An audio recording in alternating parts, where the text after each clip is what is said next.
Hello mga Lods, pahinga lang muna tayo saglit. Saglit lang, pahinga lang muna tayo saglit sa paggawa ng kanta. Kasi um, masyado na kasing nag-viral itong nangyari kay uh, ay, unang-una pala, I would like to offer my sincere condolences to the families of Butterbonia and Adili. Opinion ko lang to ha. Kasi marami kong nababasa na may may foul play daw na nangyari. Merong like inggit, no? Mga ganyan na mga accusations. Um, sa tingin ko, lang, opinion ko lang to ha. Wala naman sigurong foul play na nangyari. No, it's just that nandun sila sa isang beach kung saan may tinatawag na rip current, no? Na kung tinamaan ka niyan, for example, ikaw nandun ka sa tubig, nakalublob ka sa dagat. Pag nahagip ka niyan, tinamaan ka niyan, talagang you will be pulled rapidly away from the shore. And sa tingin ko ang nangyari sa kanila, like nagpanic sila, no? Kahit ikaw wala kang experience sa mga ganyang pangyayari, no, at nangyari sa iyo yan, and syempre magpapanik ka, lalo na pag nakita mo, hala, ang layo ko na sa baybayin. Syempre magpapanik ka, matatakot ka dahil iniisip mo na dadalhin ka palayo ng palayo sa baybayin, sa shore, di ba? So talaga magpapanik ka. And sa tingin ko ang nangyari, ini-imagine ko lang, ang nangyari talaga sa kanila ni Butterbonia at ni Adili. Sa tingin ko lang nilabanan nila yung rip current, no? And kahit pa siguro professional swimmers, no? Hindi siguro nila kaya yung rip current eh. No matter how uh, no matter how hard you swim back to the shore, kapag kayang ganyang mga rip current na yan, grabe talaga. Hindi ka talaga, kumbaga sa sasakyan, kahit ikaw, lalangoy ka ng sobrang lakas ng langoy mo, hindi ka aandar, nandiyan ka lang. Tapos pag tumigil ka sa paglangoy, ayan, ipo-pulled away ka na. Ipo-pulled away ka na. Ganyan. So, yung nangyari sa kanila talaga, nilabanan nila dahil nagpanic sila, nilabanan nila yung rip current, lumangoy sila ng sobrang lakas ng paglangoy to the point na mapapagod ka talaga. Mapapagod ka talaga. And so, yung nangyari sa kanila, yun, napagod na sila. Ayun, nakainom na ng tubig, maraming dagat, ayun.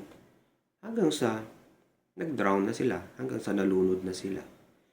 So, pero kung hindi natin alam ko kasi, like ako kasi nung bata, mahilig ako maligo sa dagat and marunong ako mag-float.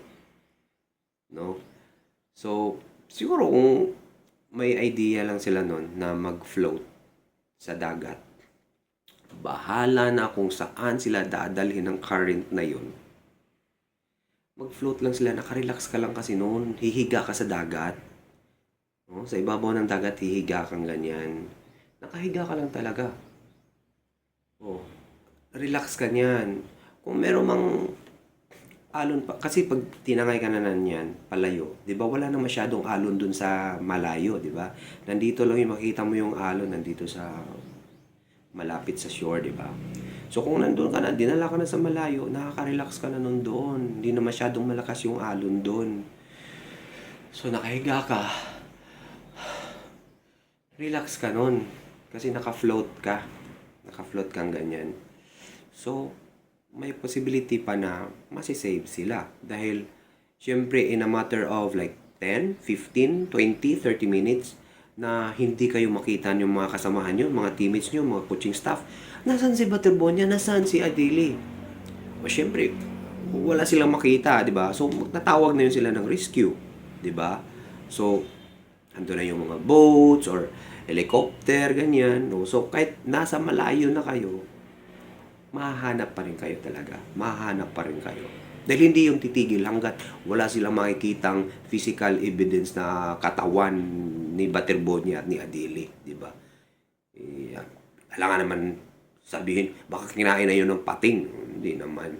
So talagang hahanapin nila yung dalawa kasi missing, wala sa grupo. O kung naka-float lang sila doon, kahit nandun na sila sa pinakamalayo, mahahanap pa rin sila doon. Pero ang ano lang, ang sa tingin ko problema, siguro may kapabayaan talaga yung school, no? Dahil wala silang, kumbaga, wala silang parang pang ano ba, na kung may mga sakunang ganitong mangyayari, meron silang ano kaagad, kumbaga sagot kaagad, answer kaagad kung may ganyang mga pangyayari. Or ito ring may-ari ng beach, alam naman nila na yung dagat nila may rip current o wala bang naka-duty na lifeguard nung panahon na yon. So mga ganyan, so meron talagang mananagot, no? Meron talagang mananagot. Pero yung sinasabi na may foul play, sa tingin ko wala talaga. Walang ganyan foul play. Bakit may foul play? Tapos may mga haka-haka, mga iniisip na inggit sila kay Baterbonia or ganyan. Sa tingin ko wala namang ganyan. Hindi naman ganyan. It's just talagang nangyari lang na nandoon nakalublob sa dagat sila at tinamaan sila ng rip current. At yun na nga yung sinabi ko. Pag tinamaan ka na, you will be pulled rapidly away from the shore. Ganon yun. So, nagpanik, ayun, nilabanan yung rip current, lumangoy ng husto, napagod, ayun. Nakainom ng maraming dagat, ayun, nag-drown. Yun ang nangyari. Sa tingin ko lang, opinion ko lang to. Yun ang nangyari sa kanila. Pero, may mananagot pa rin talaga. Kahit ano pang mangyari dyan, may mananagot talaga. No? School, yung may-ari ng beach, ganyan. Dapat may lifeguard or whatever. Kasi alam naman nila yung beach nila may ganyan, may rip current, diba? So, yun lang.